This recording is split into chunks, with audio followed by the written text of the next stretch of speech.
Son malos días para llamarse Donald John Trump. En Alemania, la derecha moderada de la Unión Demócrata Cristiana ganó las elecciones del pasado domingo con un 28,52% de los votos y 208 escaños en el Parlamento, dejando a la ultraderecha neonazi de Alternativa por Alemania, el partido al que han estado promoviendo tanto Donald Trump como Elon Musk y el ideólogo nazi ruso Alexander Dugin, con un 20% de los votos. De todas formas, Trump declaró en su red Truth Social que MAGA había ganado en Alemania, pero el líder ganador y futuro primer ministro alemán, Friedrich Merz, declaró de inmediato,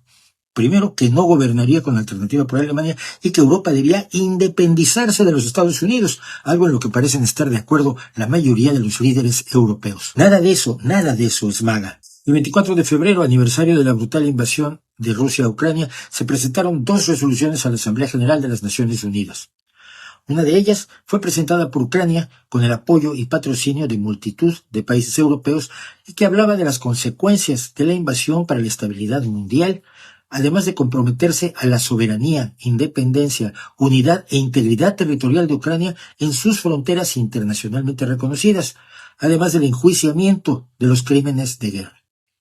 La resolución se aprobó por 93 votos contra 18, y entre esos 18, junto con Nicaragua, Corea del Norte, Rusia y Bielorrusia, estuvo el voto de los Estados Unidos.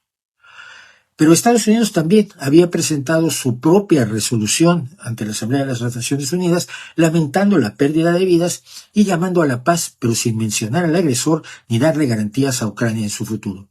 Varios países introdujeron y aprobaron tal cantidad de enmiendas a esta resolución que el propio embajador de Trump, en una acción sin precedentes,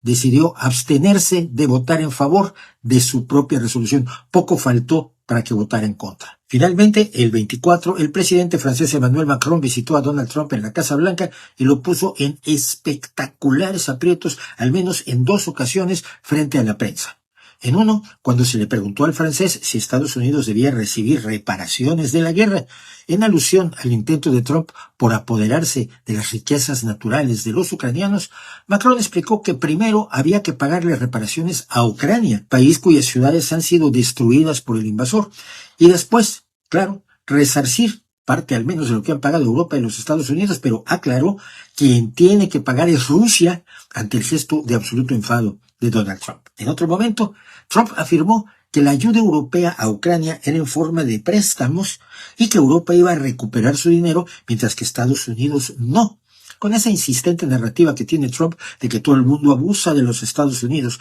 pero Macron le puso la mano en el brazo y le dijo que no,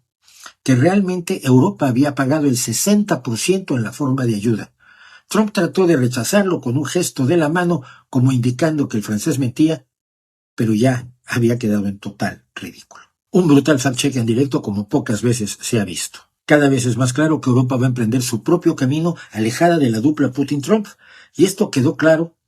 con los compromisos adicionales de apoyo económico a Ucrania que se expresaron en la reunión de Kiev, donde diversos